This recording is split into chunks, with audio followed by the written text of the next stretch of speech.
Assalamu alaikum, my name is Mishal and I'm a clinical psychologist. Welcome to my YouTube channel. आज इस बारे में बात करी वो ये है कि साइकोथेरेपी होती क्या है और हम साइकोलॉजिस्ट के पास विजिट क्यों करते हैं और साइकोलॉजी के अंदर जो हम थेरेपी करते हैं, जो कहा जाता है कि आप थेरेपी के लिए जा रहे हैं या सेशन के लिए जा रहे हैं, तो वो काम कैसे करती है और उसका क्या फायदा होता है हमारी लाइफ में। तो हम बात करते हैं कि वो कौन सी सिम्टम्स होते हैं जब हमें लगे कि आपको साइकोलॉजिस्ट के पास जाना चाहिए। हम सब इंसान अपनी लाइफ में प्रॉब्लम के साथ रहते हैं। हमारी लाइफ में स्ट्रेसेस आते हैं, बर्डन आता है काम का, जब हमें लगता है कि हम अपनी जिंदगी से खुद कॉप अप नहीं कर पा रहे होते हैं। और तब ज्यादा मसला शुरू होता है जब हमारी लाइफ भी डिस्टर्ब हो रही है, हमारा काम भी डिस्टर्ब हो रहा है, हमारी स्लीप डिस्टर्ब हो रही है, हमारी बहुत सारी चीजें, हेल्थ डिस्टर्ब हो रही है। उस वक्त वो मेन वक्त होता है जब हमें किसी साइकोलॉजिस्ट के पास जाना चाहिए।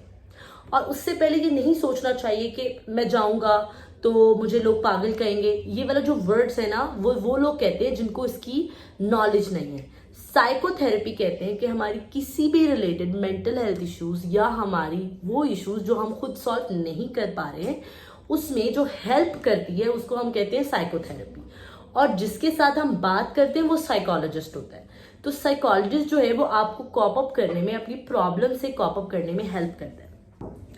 और बहुत सारे लोगों का सवाल ये भी आता है कि मतलब मैं अपनी साइकोथेरेपी के दौरान, जो हमें थेरेपी हो रही है, उस दौरान अपने ट्रॉमास को क्यों डिस्कस करूं, या मैं अपनी बातें, अपनी पर्सनल लाइफ किसी के साथ शेयर कैसे कर सकता हूं।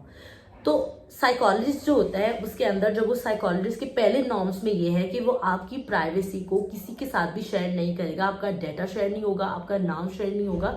हाँ, लेकिन अगर किसी को वो केस स्टडी के लिए देना है तो वो आपका नाम दिए बगैर, आपकी आइडेंटिफिकेशन दिए बगैर, आपकी इजाजत से वो डाटा शेयर कर सकता है for research work, for learning purpose. अगर किसी स्कूल में या कॉलेज में या किसी बच्चों को जो उनके पास आते हैं सीखने के लिए, तो उनको एग्जाम्पल के तौर पर दे सकता है, बट वो ऐसे बंदों को देगा जिससे आपकी रिजेम्बलेंस नहीं होगी। ठीक है।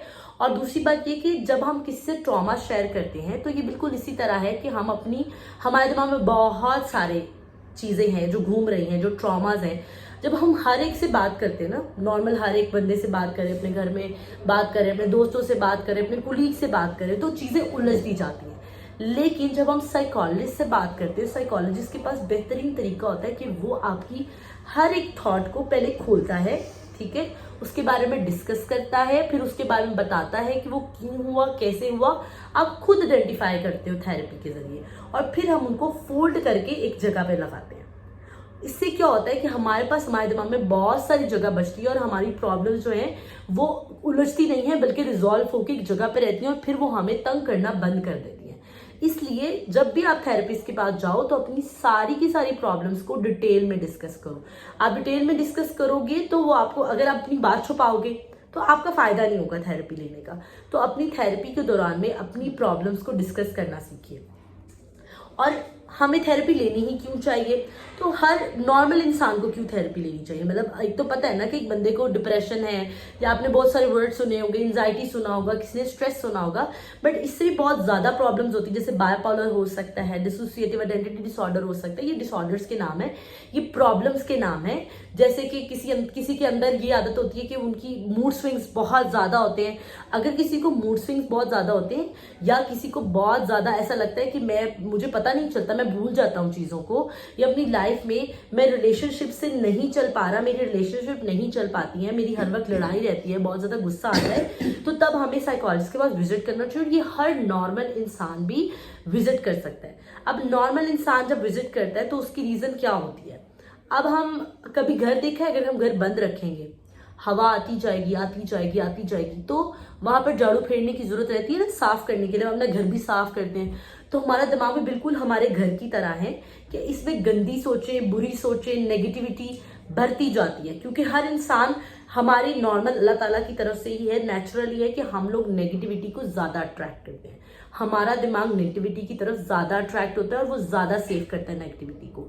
और जब आपके अंदर नेगेटिविटी बहुत बढ़ जाए तो हमें बिल्कुल अपने घर की तरह, उस कूड़े को जैसे हम साफ करते हैं, तो हमारे दिमाग को भी हमें रिलैक्स करने की, नीट करने की और साफ करने की जरूरत पड़ती है। तो जो साइकोलॉजिस्ट होता है वो आपके दिमाग की सोचों को नीट करता है, साफ करता है, और आपको बताता है कि कहाँ आप गलत हो, कहाँ आप सही हो।